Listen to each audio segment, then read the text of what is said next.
Ya, bila kita kembali kepada fitrah ini menyentuh biasanya kepada bulan Ramadan. Bila kita mengimbau kembali akan diri kita ni sebenar. Macam mana dalam tahun ini, adakah ia diperbaiki ataupun sebaliknya. Dan ada kaitannya juga dengan apa yang berlaku di zaman sekarang ini. Bila ada sesuatu perkara di depan mata kita ni, suatu perkara yang buruk, tapi ramai di antara kita ini ingin melihat satu perkara yang buruk. Adakah kita sudah kembali kepada fitrah kita untuk memperbaiki kesilapan mata kita berkenaan.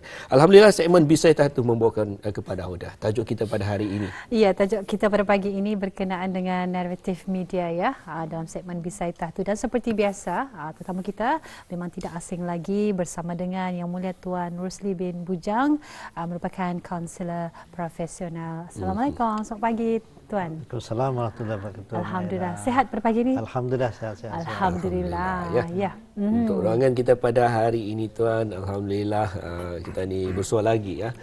Berada di segmen Bisaitah tu untuk habis kita. Di mana segmen ini sudah tentunya membuka mata kita ni, minda kita ni dan juga dapat kita ni berfikir bersama. Untuk tajuk hari ini, naratif minda. Ia bagaikan satu tajuk yang menarik ni. Betul. Tapi takut tersalah anggapan. Mungkin dapat kita terus serahkan bersama dengan Tuan mengenai apa Tuan? Alright, terima kasih. Alhamdulillah pada pagi ini saya akan mengatakan tentang naratif media.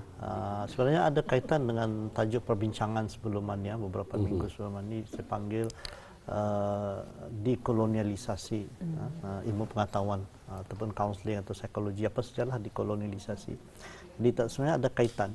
Jadi naratif media pada pagi ini saya ingin memperkatakan tentang macam mana media yang dihidangkan arah katanya itu terutama sekali dalam konteks pembincangan pada saya pada pagi ini saya merujuk kepada media dari luar, dari barat khususnya yang mempengaruhi yang petani sekarang ini pada masa ini dalam petani pun maklum apa keadaan dengan saudara petani di Palestin lah sebagai contoh dan sebagian besarnya itu adalah media itu sangat memainkan peranan yang sangat besar. Betul. Dan sayangnya kalau media itu dimanipulasi, disesuaikan untuk semata-mata untuk mempengaruhi orang pemikiran. Ini yang saya membawakan tajuk pembicaraan pagi ini pada naratif media itu. Bagaimana naratif itu maksudnya macam mana maklumat-maklumat itu disampaikan, dikongsikan, kemudian di frame sudah diatur sedemikian rupa untuk mempengaruhi pemikiran kita ini dengan intonasinya, dengan pemilihan-pemilihan berita, perkabaran, maklumat yang disampaikan, dan ujung pangkalnya tu maklumat-maklumat yang diberikan oleh kita ini sudah membentuk satu pemikiran, satu tanggapan, pandangan ketanian tersendiri. Jadi syukur Alhamdulillah, Ca'ala pun juga dah hebatnya serangan-serangan media yang secara negatif kan ini tadi. Syukur Alhamdulillah katanya itu orang Islam ini katanya ada pegangan yang lebih besar, Al-Quran dan hadis contohnya. Itu sudah menjadi pegangan katanya. Dan anilah sebenarnya bukan hanya pada masa ini. Dan naratif media ini mainkan peranan sudah sekian lama sudah. Walaupun tadi Palestina itu, kalau itu ya dia sudah ditakluki oleh penjajah asing itu sampai 75 tahun. Tapi kata ini orang Islam ini lagi dah lama sudah sampai yang terakhir itu kerajaan Utsmaniyah jatuh pada tahun 1924. Jadi selepas itulah kata ini orang Islam ini masih lagi dimomokkan, diberikan perkabaran-perkabaran yang selalu seolah macam menyempitkan pemikiran kita ni. Seolah memberikan kata ni ada macam mindset yang orang mengalah, orang kata ni orang yang lemah, orang yang kuat dan sebagainya. Dan semua ni ada kaitan dengan media. Media tu yang mainkan peranan. Kita lihat dalam konteks sebelumnya pernah ada ni masa dalam sejarah kata ni perang Kastila, kan masa tu Spanyol menjajah negara kata ni. Jadi pada tahap awal perangan itu kata ni kalah. Jadi orang kata ni mengundur mencari lagi tapak-tapak yang strategik, mengatur perancangan untuk menyerang semula. Lepas tu dalam masa yang singkat, Bandara Sakam masa tua, ia mengatur strategi taktik perang lagi untuk mengusir balik penjajahan itu. Dan akhirnya alhamdulillah dapat. Spanyol itu kalah dan orang lari meninggalkan. Tapi lihat apa di mana catatan dalam sejarahnya ditulisnya lah diubah naratif media doang yang which is ada boleh kita ni baca sampai hari ini. Oh katanya doang meninggalkan Brunei sebabkan Brunei pada masa itu ada kolera, ada penyakit, dan sesuai itu ditinggali dan sebagainya. Jadi jadi itu untuk satu defend untuk dorang pertahankan diri, indah mengukun kalah lah kata tadi itu. Kalau ditulisnya dalam sejarah cematunya, padahal ya kalah sebenarnya. Jadi kalau orang kata ni terus-terus dia percaya dengan naratif yang dihidangkan oleh kata itu, dan dia kan itu lama-lama akan mempengaruhi anak-anak kata itu. Apalagi pada masa ini media-media ini boleh dibaca oleh generasi hari ini yang mungkin beberapa memahami sepenuhnya sejarah yang lalu itu, dia membaca yang ada hari ini saja, yang itu yang boleh mempengaruhi itu. Oh, macam mana boleh ni? Seolah-olah yang memihak kepada yang penjajah-penjajah apa ni, yang tadi Spanyol apa ni. Padahal tadi ya kalah, tapi tidak maupun kalah, dibisaikannya, jadikannya sebagai macam satu bentuk ia yang hero, ia yang menang pada ni, ditinggalkannya, padahal ia sebenarnya kalah. Itu hakikatnya. Tapi hakikat ini boleh berubah disebabkan oleh media. Ini dipankan oleh media. Jadi mereka katakan tentang media ini macam-macam bentuknya. Betul, hari-hari lebih banyak lagi media tu berlaku. So itulah yang saya maksudkan, naratif media itu maksudnya macam mana maklumat yang disampaikan katanya itu boleh mempengaruhi, membentuk pandangan kita ni, persepsi kita ni terhadap sesuatu keadaan itu. Dan ya sebenarnya ialah kalau namanya naratif media ada yang membina sebenarnya, kalau dia baik dengan positif, tidak bias, dan berat sebelah apa, ia boleh positif, ia boleh membina. Kemudian walaupun macam mana pun, ini juga kelebihannya adalah media tu ia sesuatu yang neutral. Ia boleh berubah juga sebenarnya, betul berkembang naratif medianya boleh berubah disebabkan satu adanya maklumat-maklumat baru. Ini kelebihan tadi juga hari ini, kerana walaupun media-media besar itu utama dunia dikuasai oleh setengah-setengah pihak yang pro kepada setengah-setengah pihak ini, tapi kerana media hari ini sudah merata di seluruh, dan sampai orang-orang kecil macam kata ni, individu pun boleh akses maklumat tadi, kita ni boleh memberikan input itu seolah-olah media itu berbalik lagi. Jadi boleh berubah. Suatu kita ni saksikan dalam media-media itu kan berubah pandangan orang ni, dua boleh anak-anak dibunuh jadi pegang, berubah pandangannya itu sebabkan sebab kita ni mempush. So artinya dengan maklumat-maklumat yang baru ya boleh berubah. So ini peranan yang besar kita yang boleh kita mainkan ni hari ini.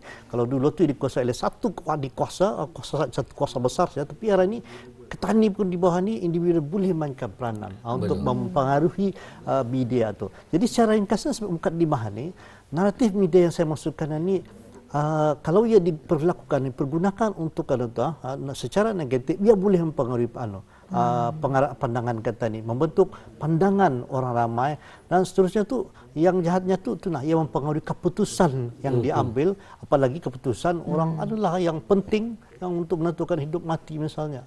So itulah yang ingin saya agak berat, tapi saya rasa penting untuk disampaikan supaya kita ni jangan terpengaruh dengan media. Mungkin dapat saya tambah sedikit je tuan. Ini berkaitan dengan permasalahan lain ya.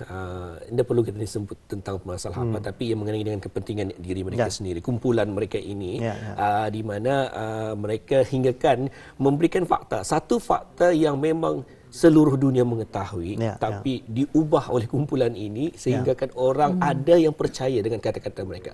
Katanya indah semestinya 2 campur 2 adalah 4. Indah semestinya mungkin boleh jadi 5, mungkin boleh jadi 6. Itu ada kumpulan sedemikian, tapi ada yang percaya. Jadi mungkin dapat juga tuan kongsikan lebih lanjutlah dengan perkara berkenaan ya. Ya, betul sekali. Itulah sebenarnya memberikan kesan juga ya daripada naratif media ini, bahkan meninggalkan tangkapan. Ini bergantung kepada individu tersebut yang menerima maklumat ataupun berita tersebut. Jadi memang satu perkongsian yang menarik seperti tadi berkenaan dengan naratif media. Jadi dalam situasi pada masa ini tuan telah banyak mengungkapkan betapa aspek negatif dari naratif media ini adalah sangat jelas ya, dan juga sangat ketara.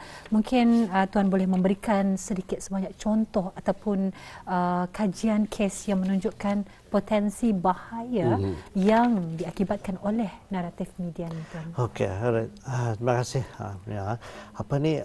Sebenarnya sangat banyak potensi, dan itu ada sangat jelas Muhammad tadi macam contohnya yang benda yang terang-terang salah, tapi oleh kerana dipengaruhi secara sistematik dengan penuh meyakinkan, kita dipercaya barang yang terang-terang salah tadi. So itu salah satu daripada tujuan naratif media dimanipulasikan untuk mempengaruhinya tadi tu kan. Orang yang lurusnya tapi orang melihat kepada yang salahnya tu. So itu sudah salah satu daripada kesan psikologikal, kesan contoh naratif media yang digunakan pada masa inilah.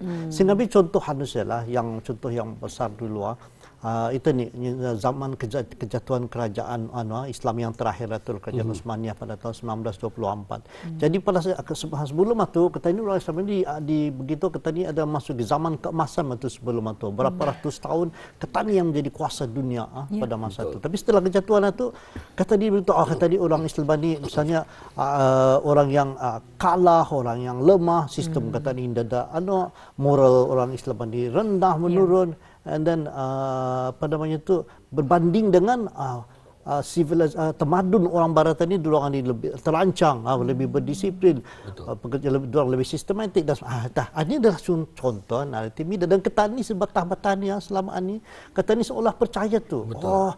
Kata ni orang Islam ni memang lemah, sistem kata dia ada kata ni percaya pasal dia di feed dihidangkan kata ni sambat malam marilahnya kata ni lah.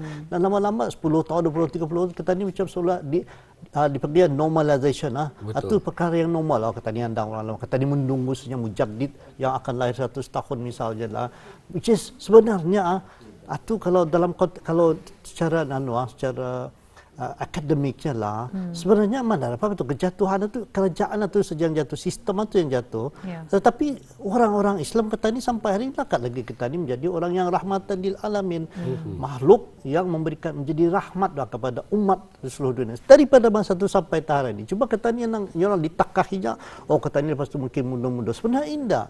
Banyak maksud apa coba lihat ini contoh naratif media masalah contoh saja. Macam negara katanya, sungguh negara Brunei dan jiran-jiran katanya, sungguh katanya indah kena panggil indah maju, tapi dari segi peradaban katanya, keolahan katanya, tingkah laku katanya bersandar berasaskan kepada agama katanya itu, katanya indah melanggar apa namanya itu yang segala yang melanggar tata susila kemanusiaan. Lihat contohnya penggunaan alkohol di negara lain sampai yang sebab ada bisnes tu dia dah mau tuang ni berhenti alkohol pasal bisnes itu sampai jumlah trilion dolar dan apalagi tu pon dalam media-media sekarang makin mudah ataupun dia mau menghilangkan betul barang itu pasal dia makan jumlah yang berbilion ringgit kalau dia tu padam akan dia kehilangan berbilion alkohol tadi trilion pornografi ini bilion dia akan kehilangan besar kalau dipadamkan dalam muka bumi ini. Tapi kita ni oleh kerana kita ni ada iman kepercayaan kita ni yang kukuh terhadap agama kita dia tu kita ni walaupun walaupun ada peraturan yang undang-undangnya tapi kerana tadi berpegang pada agama kita dia tu tani orang Islam ni boleh dianggap kata dia masih bertamadun tani yang mempunyai menjadi rahmat kepada orang seluruh alam tu. Sebenarnya kita ni dah mengambil alkohol tani ini dah menyaksikan pornografi dan sebagainya dan segala kesalahan-kesalahan tu. Tapi itu tu ini yang saya masukkan itu contoh besarnya. Jadi dilihatlah setelah jatuhan 1924 pada tahun depan ini insyaAllah 100 tahun sebagai zaman kemunduran zaman orang Islam. Tapi sebenarnya indah kata ni orang Islam masih memberikan peranan yang signifikan kata ni dalam mempengaruhi membentuk jati diri, membentuk pandangan, membentuk kepribadian manusia seluruh dunia ni. Tapi itu tu naratif media Barat khususnya mengatakan kata ini mundur, kalah, contohnya tidak memberi kemanusiaan. Padahal zaman masa perang ke masa apa kata ini tak orang Islam ini tidak akan membunuh anak-anak misalnya wanita, orang tua dan sebagainya. Sebab itulah contoh ketinggian tamadun kita ini. Cuma naratif media balik saya cakap naratif media ini mengatakan perbuatan kita ini tamadun yang katanya itu mundur katanya. So, tapi generasi hari ini kalau itu terpengaruh ia akan melihat pada betapa majunya, betapa efektifnya, betapa hebatnya, advance-nya orang Barat tadi katanya. Padahal ambillah negara Barat. Mana siapa pilih negara Barat hari ini yang paling banyak jenayahnya di mana?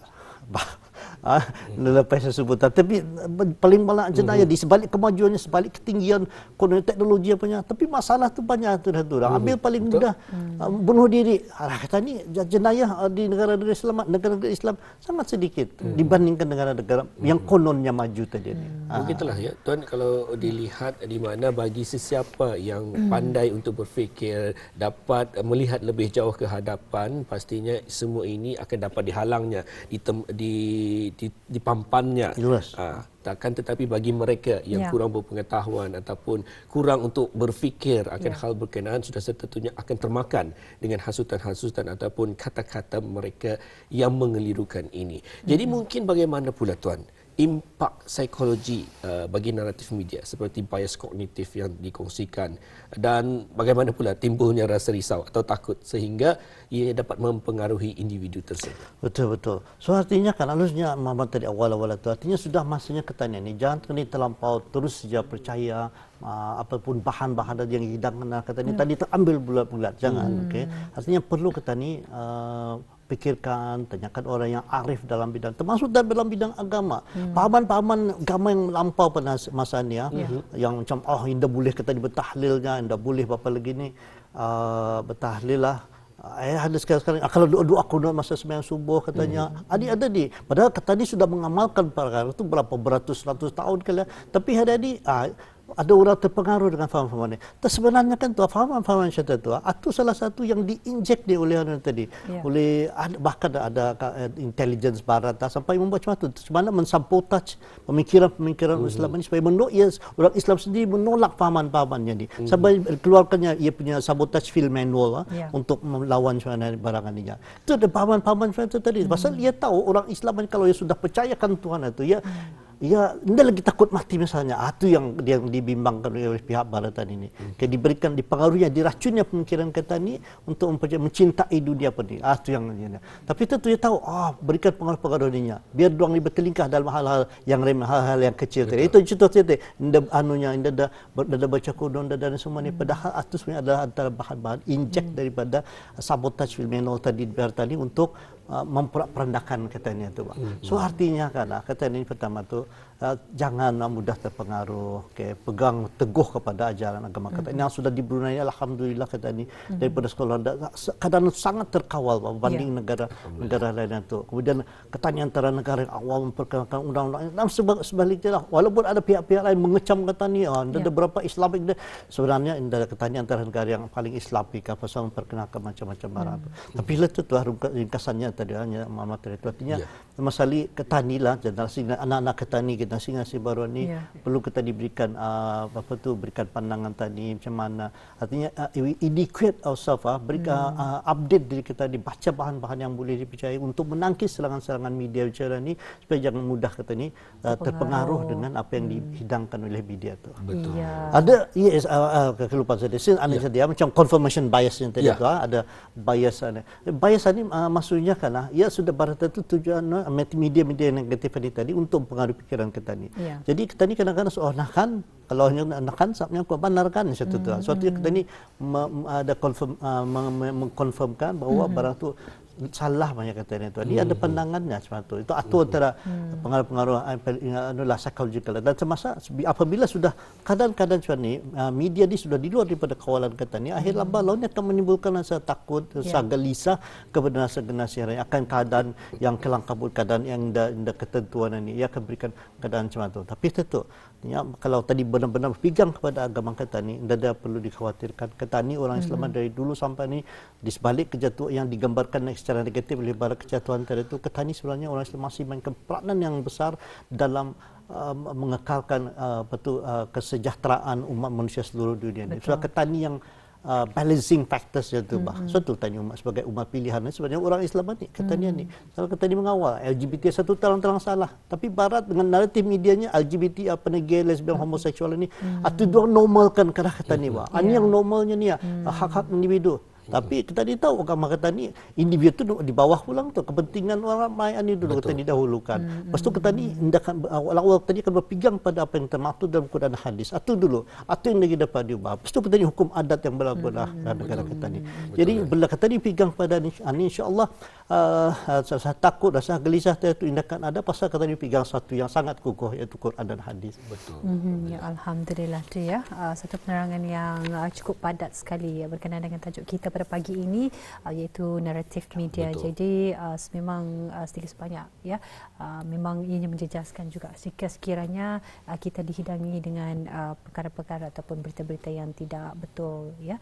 Jadi untuk akhirnya dalam menangani impak negatif naratif media ini Tuan. Tuan ada menyentuh pentingnya literasi media dan menggalakkan naratif yang berpelbagai. Jadi mungkin Tuan boleh menghuraikan lebih lanjut ya berkenaan dengan perkara ini. Apa pula peranan individu bagi mencapai literasi media tersebut? Terima kasih berarti itu soalan yang sangat penting juga sebagai penutup lah juga lah.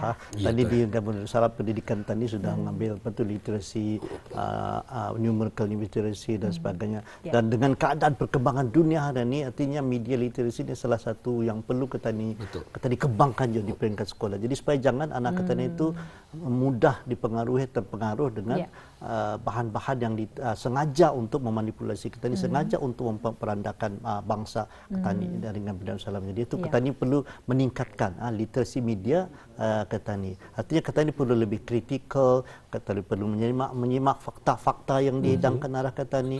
Dan anak-anak bangsa kita itu dengan media literasi itu dia mempunyai kapasiti untuk menganalisa bahan-bahan yang disuapkan dihidangkan arahnya ni. Ia tahu macam mana menilai buruk baik sesuatu fakta yang diberikan arahnya tu. Artinya kita ni kalau perlu kita ni persoalkan media-media yang ada ni. Dan mungkin jangan kita bergantung kepada satu sumber, dapatkan berbagai sumber sebelum kita ni berkongsi atau mengambil bola-bola perkara, dapatkan sumber-sumber lain itu. Kemudian sebagai itu juga penting ini sebuah masalah lah macam kita ni di sini saya kita ni sebenarnya pun saya langsung terlibat juga dengan naratif media ni. Alhamdulillah kita ni dah mempunyai dengan kepentingan tapi selain untuk berkongsi berikan hal yang baik. Jadi di sini kita ni secara individu pun tadi mainkan peran yang sangat besar juga penting juga untuk berkongsi kepada masyarakat itu memberitahukan apa yang bermanfaat untuk masyarakat kita ni. So secara itulah ataupun yang ringkasnya tu dengan percobaan ini insyaAllah melalui daripada diri kita ni dengan melibatkan orang ramai apa tu insyaAllah katanya akan dapat mengawal segala media bahan-bahan yang ada katanya itu dalam keadaan yang baik dan insyaAllah mendatangkan kebaikan arah kata ini dunia dan akhirat insyaAllah. Alhamdulillah telah pun dikongsikan bersama dengan narasumber kita yang naratif media bersama dengan Yang Mulia Tuan Rusli Bujang, kaunselor motivator kita. Di mana kesemua ini perkara berkenaan kita ini sudah pun berada di penghujung akhir zaman ni. Di mana kesemuanya tidak perlu lagi ada perkara-perkara yang sensitif. Hal di negara lain telah pun menyentuh perkara-perkara sensitif berkenaan. Perlu juga untuk kita ni mempertahankan diri kita ni. Dan juga di kesempatan ini juga disentuh sedikit di mana sekarang ini cabaran untuk kita ni adalah yang pertama, kalau mungkin ada yang mengetahui ataupun ada yang pernah melihat video-video di mana mereka potong satu video ni dipotongnya, jadi perkataan yang disampaikan mungkin oleh penceramah, mungkin oleh motivator ni berlainan daripada apa yang sebenarnya disampaikannya. Dan sekarang ini yang berbahayanya adalah untuk kita ni perlunya ada literasi media kerana adanya penggunaan AI, artificial intelligence. Boleh meniru wajah, boleh meniru suara, hingga kan boleh mendatangkan kesilapan ataupun permasalahan yang berkaitan dengan maklumat-maklumat berkenaan ya. Ya, alhamdulillah. Jadi apapun kita ucapkan terima kasih ya kepada Tuan Rusli bin Bujang, merupakan kaunselor profesional kerana telah pun berkesudian untuk menghuraikan ya berkenaan dengan naratif media. Sekali lagi kita ucapkan terima kasih. InsyaAllah kita akan berjumpa lagi Tuan ya. Terima kasih kembali. Assalamualaikum warahmatullahi wabarakatuh. Waalaikumsalam warahmatullahi wabarakatuh.